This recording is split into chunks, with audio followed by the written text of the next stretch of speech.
So click natin yung play animation, and as you would see here, meron kang properties dito on which pwede nyo siyang i-customize pa. In our case, ang behavior natin is play animation. Pwede nating i-preview yung animation na yan mamaya. So anong subject? Si Amelie. And then, ito yung mga animation clip na pwede nyo magamit. As you would see here, yan, no? May dance, enter scene, fidget, idle, point left, wave, yan, ang dami. So, ang gagawin mo natin, pasasayawin muna natin si Amelie. Yan, so dance. And then, tingnan natin kung ano itsura niya kapag nag-dance. I-press natin yung play. Play once. Yan. Tingnan nyo kung ano mangyari. O, di ba, sasayaw siya. Ang galing pala niyang sumayaw. Ayan, di ba? Yun yung pwede nyo gawin. Nag-preview pa lang tayo dito, ha. Preview pa lang po. Yan. So, kapag yan ay ginawa natin, nag-play tayo ng animation, sinet natin yan, dance, pwedeng infinite. Kung gusto natin, pasayawin natin siya ng pasayawin hanggang sa matapos yung project, pwede natin gawin yon. Yan, infinite. Tapos medyo bagalan natin ng konti yung speed. Let's say half speed lang siya. Yan. So medyo mabagal yung paggalaw niya, di ba? Yan. So anong gagawin natin dito? Pag-press natin ng preview, tingin nyo kung anong mangyayari, ha. Pag-preview natin, pag nag-start siya, sasayaw agad siya. So ito na yung itsura ng ating mobile view. Diba? Mobile view na agad siya. Nakita nyo, oh, mabagal naman ko siyang pinasayaw eh. So pwede siya. So nakikita nyo agad. And then, sa preview nito, pwede kayong ito yung sinasabi ko sa inyo, pwede kayong mag-press ng 1 on which pwede kayong mag-rotate. Tingnan nyo mabuti. Habang ginagawa ko to, pwede akong mag-rotate habang sumasayaw din siya, di ba? Imagine kung kayo ay nasa mobile phone ninyo, makikita nyo lahat ng angulo dito. Yan, kita nyo? Yan. Di ba? Pwede nyo gawin yan using this. Yan. Yan, umiikot ako sa camera, as you would see here. So, siya, interactive to. Pwede kayong mag-zoom in sa kanya. Say, press natin yung 3, tapos mag-zoom in tayo sa kanya. Kaya gusto natin makita talaga yung itsura niya pag sumasayaw siya. Pwede nyo gawin yan. Press ko yung 2 para mag-pan ako. Taas ko lang ng konti yung view ko. Tapos zoom in ko uli siya. Pwede kong gawin yan. Ito po, simulation lang ito. Simulation po itong preview na kung ano mangyayari sa mobile. Ang kaibahan lang din po ng nasa mobile, kung ano yung surroundings na nakukuha ng camera ninyo, yun din po yung background niya.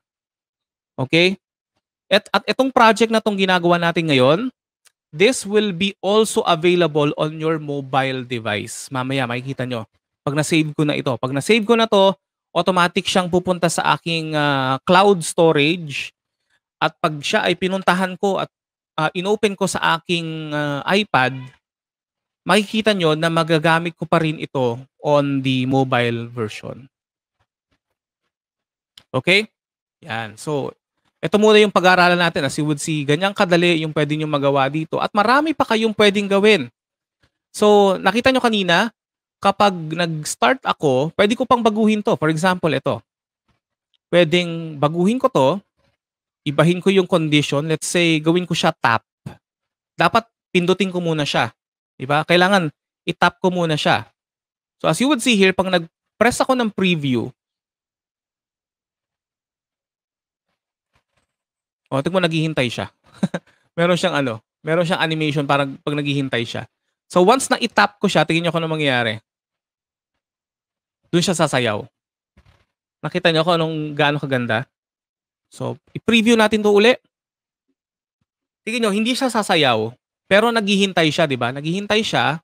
Hindi siya static. Yung nakakatuwa sa kanya eh. Hindi siya static. Pero once na lumapit ako sa kanya, let's say ito, mag-zoom in ako Zoom in ako to the point na umabot ako sa kanyang proximity. Teka. Sige, mamaya malalaman natin to sa mobile version. Kasi sa mobile, mas immersive yung gagawin natin. Pag tipong halos zoom in na tayo sa mukha niya, doon lang siya sasayaw. Okay?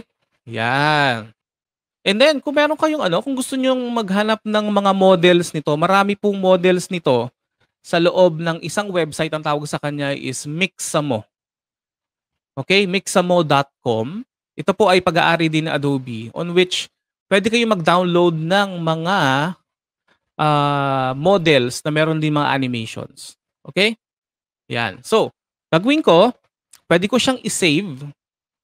Yan, pwede rin kayong maglagay ng camera, pwede niyong gawin 'yan. Maglagay. Pwede kayong mag-set ng ano, ng selection sa camera.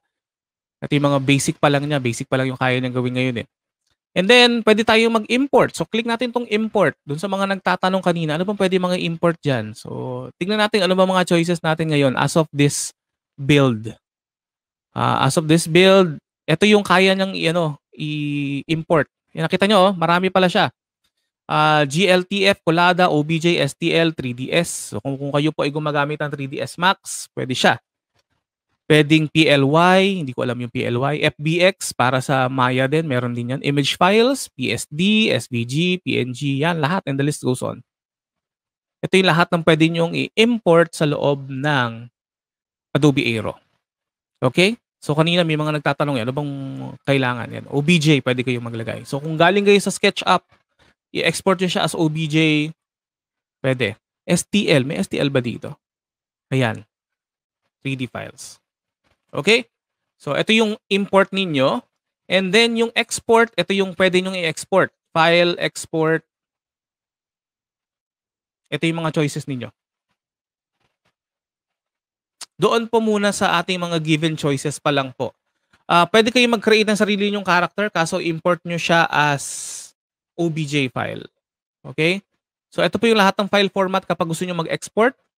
It's either yung real.real, yung native file niya, or universal screen scene screen tuloy, scene description, or screenshot. Pwede nyo gawin yan.